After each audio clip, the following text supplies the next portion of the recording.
महाराष्ट्रातील सर्व मराठी होतो, ही खरं आपली एक जमेची बाजू आहे. आणि विशेष म्हणजे या लढाईमध्ये जरी तांत्रिकदृष्ट्या मराठ्यांचा पराजय झाला असं सांगितलं असलं तरी जर त्या काळच्या त्या परिस्थितीचा अभ्यास केला, त्या दिवसाचा अभ्यास केला, त्या लढाईचा अभ्यास केला तर असं जाणवतं की मराठे हे जिंकता जिंकता हरले आणि अफगाण सैन्य हे हरता हरता जिंकले. जे जरी ते जिंकून गेले असले तरी त्यांनी मराठ्यांचा इतका धसका घेतला की त्याच्यानंतर त्यांनी परत कधीही महाराष्ट्रावर किंवा भारतावर स्वारी केली.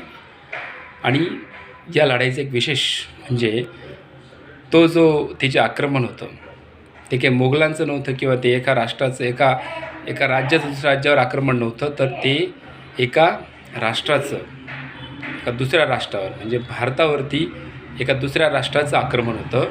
आणि ते आक्रमण वाचवायला किंवा त्यासोबत लढायला भारतातून फक्त मराठी गेले.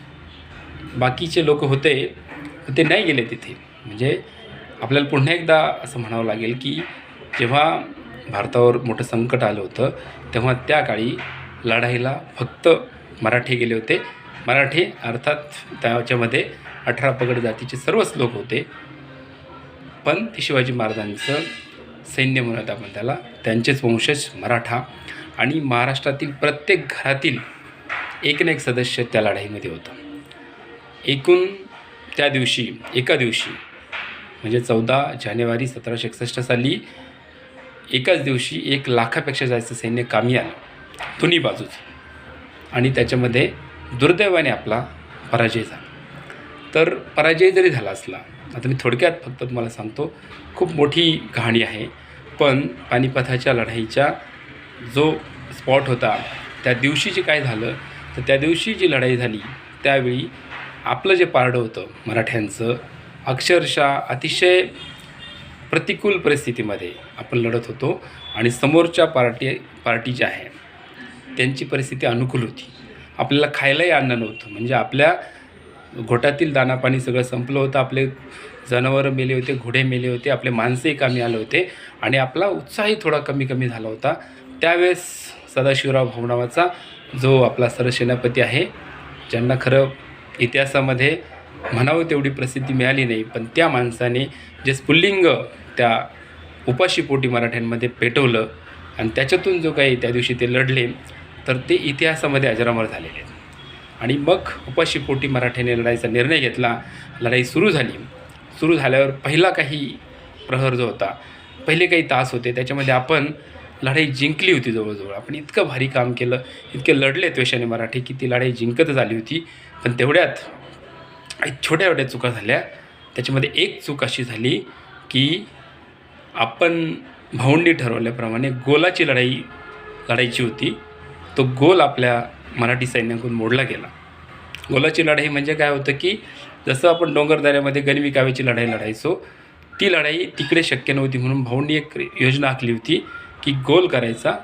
पुढे तोफेवाले असतील, तर बंदुकीवाले असतील, नंतर घोड्यावाले असतील, नंतर हुजरात असेल, असं सगळं ठरलं होतं आणि कोणी नियम मोडायचं नाही. पण आपला जो तोफखाना प्रमुख होता इब्राहिम खान गार्दी, त्याने अतिशय चांगलं काम केलं. त्याच्या तोफांनी खूप चांगलं काम केलं आणि जवळजवळ शत्रूच्या सैन्याची दाणादिन उडवली.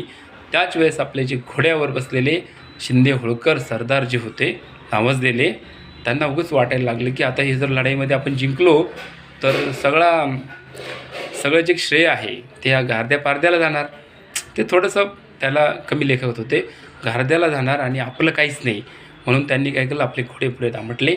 नंतर तोफांच्या समोर जेव्हा दोन्ही सैन्य आलं तेव्हा तोफखाना प्रमुखाच्या तोफा कामी आल्या नाही, कारण की तोफ गोळे कोणावर मारायचे हा एक प्रश्न पडला.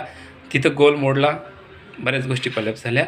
त्यानंतर पुढे जाऊन आपलं सैन्य थकत आलं होतं, आपल्या सैन्य उपाशीपोटी लढत होतं. अब्दालीने मात्र एक डोकं चालवलं होतं की त्यांनी त्याची एक फ्रेश फौज मागे ठेवली होती. समोरचे जेव्हा लढता कमी पडायला लागले तेव्हा त्यांनी मागची फौज पुढे पाठवली, ते लढायला लागले. त्यांच्याशी मराठी अतिशय द्वेषाने लढत होते. इतके लढत होते की अब्दालीने स्वतः त्याच्या इकडे एका पुस्तकात लिहून ठेवले. एक वर्णन असं आहे की त्यांच्या तिकडे आपल्या जसे पुराण कथेमध्ये अर्जुन, कृष्ण, भीम हे जे पराक्रमी पुरुष आहेत तसे त्यांच्याकडे रुस्तुम आणि अजून एक कोणतरी होता, ते खूप छान लढायचे, त्यांची प्रेरणा ते घ्यायचे. त्याप्रमाणे मराठे त्या दिवशी लढले. पण अब्दालीने काय केलं होतं की त्याच्या सैन्यामध्ये मागच्या बाजूला काही असे 5,000 पठाणी सैनिक ठेवले होते की जे फार क्रूर होते. त्यांना एकच सांगितलं होतं की आपलं जे सैन्य पळत मागे येईल, पळून जायला लागले तर त्यांचे मात्र तुम्ही कत्ली करा. आणि मग हे अब्दाली सैन्य जेव्हा पळायला लागलं तेव्हा त्या लोकांनी त्यांच्या कत्ली सुरू केल्या आणि ते पुन्हा लढायला आले आणि आपले बिचारे उपाशीपोटी लढत होते. त्याचप्रमाणे अजून एक गोष्ट अशी झाली की विश्वासरावांना एक गोळी लागली, विश्वासराव खाली कोसळले. विश्वासराव कोसळल्यामुळे भाऊ जे गुजरातीत बसले होते, जे निशाण्याजवळ होते, आणि सैन्याचं एक असतं की निशाण पाहून ते लढायचे, भाऊ त्यांना प्रेरणा देत होते, सदाशिवराव भाऊ. पण विश्वास पडला आणि त्यावेळेस भाऊंना असं वाटलं की माझा पुतण्या आता जर कामी आला तर मी माझ्या भावाला, माझ्या भाऊजाईला काय तोंड दाखवू, कारण की विश्वासरावांवर भाऊंचं फार प्रेम होतं. त्या दरम्यान भाऊंनी त्यांच्या हत्तीच्या अंबारीतून उडी मारली. ते गर्दीत नाहीसे झाले. लोकांना वाटलं भाऊ गेले आणि एकदा राजा संपला, युद्ध संपत असतं. अशा अनेक आवाया उठल्या गेल्या की भाऊ वारले, भाऊंना मारलं, भाऊंना गायब केलं, म्हणून आपले सैन्य पळायला लागलं. आणि पळता पळता मग आपलं सगळंच शिस्त बिघडली आणि मग अब्दाली तिकडून हवी झाला. त्याला खायचं वाटलं की आता आपण जिंकणार आहोत. आणि मग आपलं ते सगळं दानादान झाली. आपल्या मागे येऊन 10-10 किलोमीटरवर येऊन त्यांनी कत्ली केल्या. त्याच्यामध्ये नजीब खान, रोहिले वगैरे हे लोक होते. यांनी अब्दालीकडून परमिशन घेतली की आम्हाला यांच्या कत्ली करायच्यात. अब्दाली म्हणाला होता की जाऊ द्या, आपण जिंकलो आहे आता, त्यांना जाऊ द्या. पण तो नजीब, त्याला एक बदला घ्यायचा होता, जुन्या काहीतरी यांचा वाद होता. त्यांनी 10 किलोमीटर जाऊन मराठ्यांच्या कत्ली केल्या. आणि मग त्याच्यातून मराठी कसेबसे काही मागे आले, काही तिथेच स्थायिक झाले, काही सैऱ्यावरा सुटले.